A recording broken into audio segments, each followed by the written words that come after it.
అసలు ఈ రాష్ట్ర చరిత్రలో ఎన్నో ప్రభుత్వాలు వచ్చాయి అధ్యక్ష. ఏ ప్రభుత్వ హయాంలో కూడా ఎలాంటి సంఘటనలు అయితే జరగలేదు అధ్యక్ష. అవి ఈ ప్రభుత్వం వచ్చాక 2 సంఘటనలు జరిగాయి అధ్యక్ష. తిరుమలలో తీసుకుంటే ఈ జనవరి 9న జరిగింది అధ్యక్ష. 6 ప్రాణాలు పోయాయి, 24 మందికి గాయాలయ్యాయి అధ్యక్ష. అసలు ఈ దేశ చరిత్రలోనే స్వాతంత్రం రాకముందు అవ్వచ్చు, వచ్చాక అవ్వచ్చు, తిరుమల దివ్య క్షేత్రంలో మాత్రం ఇలాంటి సంఘటన ఎప్పుడు జరగలేదు అధ్యక్ష.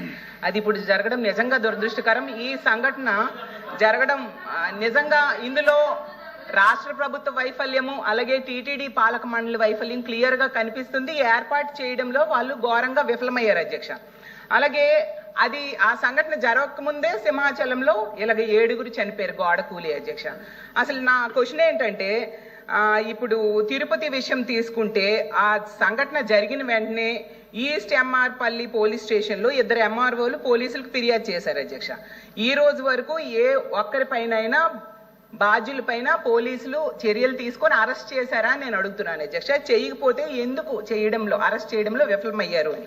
అలాగే ఈ సంఘటన జరిగిన వెంటనే సాక్షాత్తు డిప్యూటీ సీఎం గారు వెళ్ళి ఆ తిరుమల వెళ్ళి TTD chairman, TTD EO, TTD AEO 3 బాధ్యులు వాళ్ళ నిర్లక్ష్యం వలన ఈ దుర్ఘటన జరిగిందని చెప్పారు అధ్యక్ష.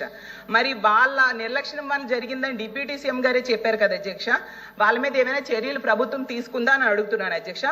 అలాగే టీటీడీ పాలక మండలి సభ్యులు ఈ మరణించిన వాళ్ళ కుటుంబాల దగ్గరికి వెళ్ళి క్షమాపణ చెప్పాలి అనేసి ఆ రోజు డిప్యూటీ సీఎం గారు చెప్పారు అధ్యక్ష. ఎవరైనా చెప్పారా అని మీ ద్వారా అడుగుతున్నాను అధ్యక్ష. అలాగే సౌకర్యాలు కల్పించే బాధ్యత టీటీడీ పాలక మండలిదని సాక్షాత్తు సీఎం గారు చెప్పారు అధ్యక్ష. పాలక మండలి మీద ఏమైనా చర్యలు తీసుకున్నారని అడుగుతున్నాను. అంతేకాకుండా సీఎం గారు చెప్పారు అధ్యక్ష, 6 చనిపోయారు కదా, వాళ్ళకి కాంట్రాక్ట్ ఉద్యోగాలు ఇస్తాము అని చెప్పారు అధ్యక్ష. ఎవరికైనా కాంట్రాక్ట్ ఉద్యోగాలు ఇచ్చారా మంత్రి గారు చెప్పాల్సిందిగా మీ ద్వారా అడుగుతున్నాను అధ్యక్ష.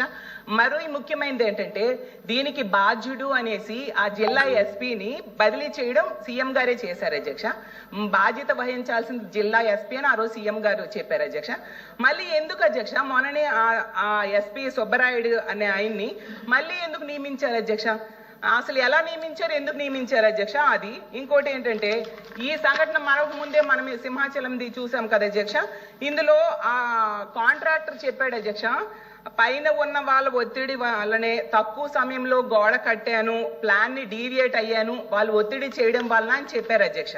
మరి ఎవరు ఒత్తిడి చేశారు? 7 ప్రాణాలు పోవడానికి కారణమైన ఒత్తిడి చేసిన వ్యక్తి ఎవరు? అతన్ని పట్టుకున్నారా, అరెస్ట్ చేశారా? ప్రభుత్వం చెప్పాల్సిందిగా కోరుతున్నాను. సింహాచలం ఏర్పాట్లకి 5 మంత్రులు కమిటీ ఉన్నారు అధ్యక్ష. హోంమంత్రి గారి స్వయంగా చెప్పేవారు అధ్యక్ష, పిన్ టు పిన్ నేనే అన్ని ఏర్పాట్లు దగ్గరుండి చూశాను అనేసి. మరి అంత చూసినా ఇలాంటి సంఘటన జరగడానికి కారణకులు ఎవరు? వాళ్ళని అరెస్ట్ చేశారా అని మంత్రి గారిని అడుగుతున్నాను అధ్యక్ష. ఇంకో విషయం ఏంటంటే అధ్యక్ష, అసలు హిందువులు ఎంతో పవిత్రంగా భావిస్తారు అధ్యక్ష. ఇప్పుడు వైకుంఠ ఏకాదశి అవ్వచ్చు, చందనోత్సవం అవ్వచ్చు, ఇలాంటి ఇష్యూస్ లోనే ఇంతమంది ప్రాణాలు పోతే ఈ రాష్ట్రంలో భక్తుల ప్రాణాలకి రక్షణ ఎక్కడ ఉంది అని నేను అడుగుతున్నాను. థ్యాంక్ యూ అధ్యక్ష. ఒకే ఒక ప్రశ్న అధ్యక్ష, ఇలాంటి సంఘటనలు మళ్ళీ ఇంకొకసారి పునరావృతం కాకుండా అక్కడ ఉండేటటువంటి సిబ్బందిని అలర్ట్ చేస్తూ ప్రభుత్వం తరపు నుంచి ఏమైనా చర్యలు తీసుకుంటున్నారా లేదా? ఎందుకంటే మనుషులు ప్రాణాలు పోయేదనేది ఎవరికి మంచిది కాదు అధ్యక్ష. అలాంటి మేజర్ పుణ్యక్షేత్రాల్లో ప్రజలు దైవభక్తి మీద ఉన్న దీంతో పోయినప్పుడు వాళ్ళు ప్రాణాలు పోవడం అనేది అసలు మంచిది కూడా కాదు అధ్యక్ష. సో దీనికి సంబంధించి ఏదైనా ప్రణాళిక కానీ ఏదైనా చర్య కానీ తీసుకుంటున్నారా? రెండోది, అక్కడ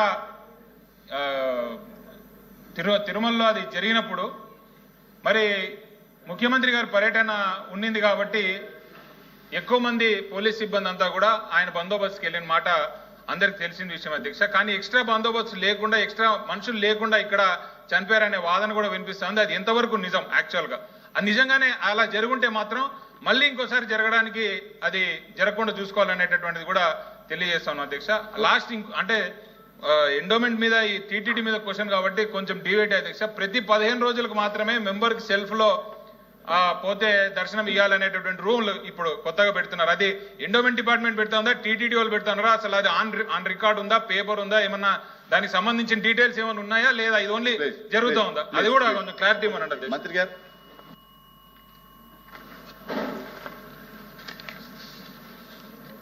అధ్యక్ష, తిరుమల వైకుంఠ ఏకాదశి రోజు జరిగినటువంటి దుర్ఘటన మీద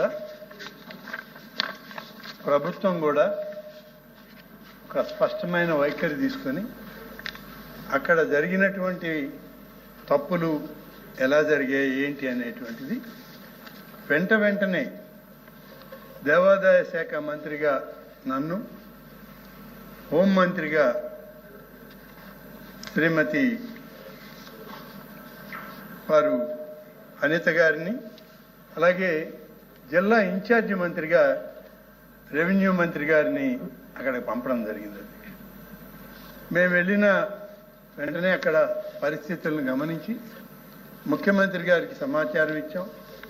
గౌరవ ముఖ్యమంత్రి గారు కూడా మధ్యాహ్నంగా ఆయన రావడం, వారి తర్వాత ఉప ముఖ్యమంత్రి శ్రీ పవన్ కళ్యాణ్ గారు కూడా వారు రావడం జరిగింది. అధ్యక్ష, ఆ యొక్క సంఘటనలో బాధితులైనటువంటి కుటుంబాలని, అలాగే చనిపోయినటువంటి కుటుంబాలని పరామర్శించడం, హాస్పిటల్కి వెళ్ళి హాస్పిటల్లో మిగిలిన గాయాలు ఉన్నటువంటి వాళ్ళకి మెరుగైన వైద్యం అందించాలని చెప్పి వాళ్ళకి ఆదేశాలు ఇవ్వడం, తర్వాత ఈ సంఘటనను కూడా, ఈ ఘటన ఎలా జరిగింది అనేటువంటి వాస్తవాలను కూడా గౌరవ ముఖ్యమంత్రి గారు, ఉప ముఖ్యమంత్రి గారు ప్రత్యేకంగా పరిశీలించడం, తద్వారా జిల్లా అధికార యంత్రాంగంతో వారు సమీక్ష చేయడం కూడా జరిగింది. అధ్యక్ష, ఆ సమీక్ష జరిగినటువంటి సందర్భంలో ఒక విషయం ఇక్కడ చెప్పాల్సిన అవసరం ఉంది. అధ్యక్ష, వైకుంఠ ఏకాదశి అనేటువంటిది తిరుమల శ్రీ వెంకటేశ్వర స్వామి దగ్గర ఈ సాంప్రదాయాన్ని అనేక దశాబ్దాలుగా 2 రోజులు నిర్వహిస్తారు. అధ్యక్ష, ఇది 10 రోజులకు మార్చారు. అధ్యక్ష, ఎవరు మార్చారు, ఎందుకు మార్చారు, దానికి ఆగమ పండితులు దానికి అనుమతి ఇచ్చారా, ఇవన్నీ పోతే ఇంకా లోతుకు పోతే చాలా ఉంది. అధ్యక్ష, 2 రోజులు జరిగే వైకుంఠ ఏకాదశి కార్యక్రమాన్ని 10 రోజులకు మార్చి వైకుంఠ ఏకాదశి కార్యక్రమాన్ని తిరుమలలోనే టిక్కెట్లు ఇవ్వడం కానీ, ఆన్లైన్లో టికెట్లు పంపిణీ చేయడం కానీ ఇవన్నీ జరిగాయి. అధ్యక్ష, కానీ కొన్ని స్వార్థపర శక్తులు తిరుమల నుంచి వాళ్ళ స్వార్థ రాజకీయాల కోసం ఆ టికెట్ కౌంటర్లని కిందకు తెచ్చారు. అధ్యక్ష, దాన్ని కొనసాగించారు కొంతకాలం.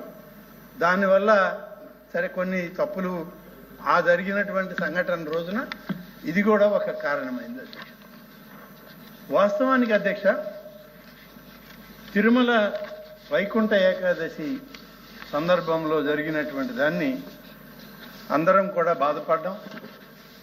ఈ జరిగినటువంటి కార్యక్రమాలు, టోకన్లు, ఎస్ఎస్ఐడి టోకన్లు, ఇవన్నీ కూడా అది తిరుమలలో ఇచ్చే వాటిని తిరుపతికి తీసుకురావడం, ఈ క్యూ లైన్లలో మార్పులు చేసి పైన ఇవ్వాల్సిన డిస్ట్రిబ్యూషన్ అంతా కింద చేశారు. అధ్యక్ష, ఇవన్నీ కూడా మీడియాలో కూడా ఉన్నాయి. అధ్యక్ష, కానీ ఇంకొక విషయం చెప్పాలి. అధ్యక్ష,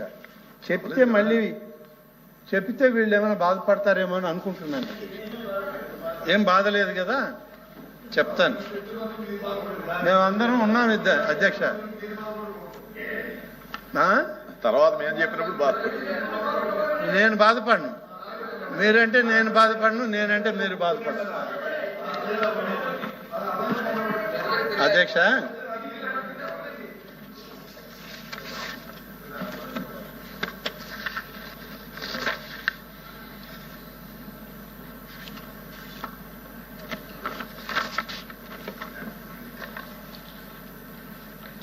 తిరుపతి సంఘటన జరిగినప్పుడు ఆ రోజు ఏం జరిగిందో కూడా ఒకసారి మనం తెలుసుకోవాలి. అధ్యక్ష, ఒకవైపు మంత్రివర్గ సభ్యులందరూ ఉన్నారు.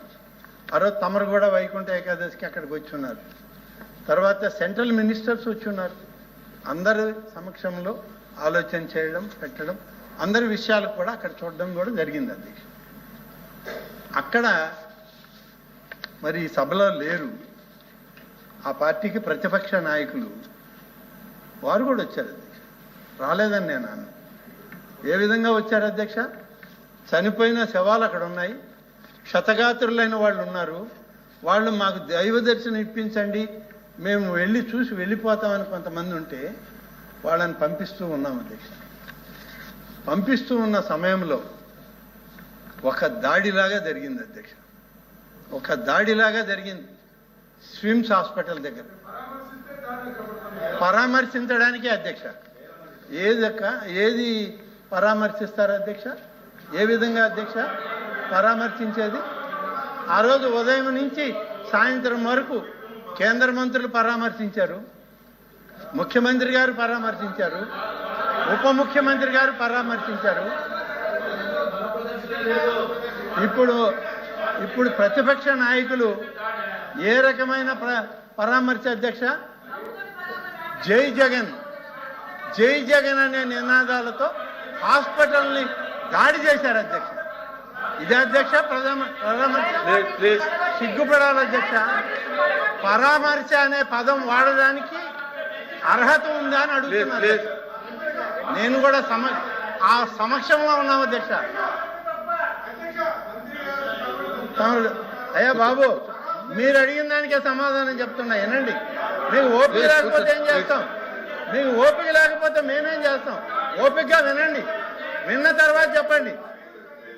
తిరుపతి స్విమ్స్ హాస్పిటల్కి అధ్యక్ష, స్విమ్స్ హాస్పిటల్ మీదకి, బర్డ్స్ హాస్పిటల్ మీదకి దౌర్జన్యంగా దాడి చేసే విధంగా జై జగన్ అనే నినాదాలతో ఉప ముఖ్యమంత్రి గారు కాన్వాయ్ పోతుంది, 5 నిమిషాలు ఆగండి అని చెప్తే పోలీస్ అధికారుల్ని మెడబెట్టి నెట్టి వాళ్ళ జనంతో హాస్పిటల్ ధ్వంసం చేశారు అధ్యక్ష. ఎవరికి చెప్పాలి అధ్యక్ష? ఇదే అధ్యక్ష పరామర్శ? ఉప ముఖ్యమంత్రిని గౌరవించరు, ముఖ్యమంత్రిని గౌరవించరు, రాష్ట్రంలో కేంద్ర మంత్రులను గౌరవించరు. ఏం పరామర్శ అధ్యక్ష ఈ పరామర్శ? ఇదే పరామర్శ? ఈ పరామర్శ పేరుతో దాడి చేసి దౌర్జన్యం చేసి హాస్పిటల్ ధ్వంసం చేసి డాక్టర్లు మెడబట్టుకుని నెట్టి మర్యాద అధ్యక్ష? ప్లీజ్ ఇవాళ చెప్పాలి అధ్యక్ష. ఇవాళ వాళ్ళకి ఎంత ఆవేదన ఉందో మాలో కూడా ఉంది, కానీ ఏనాడు మేము మాట్లాడాలి.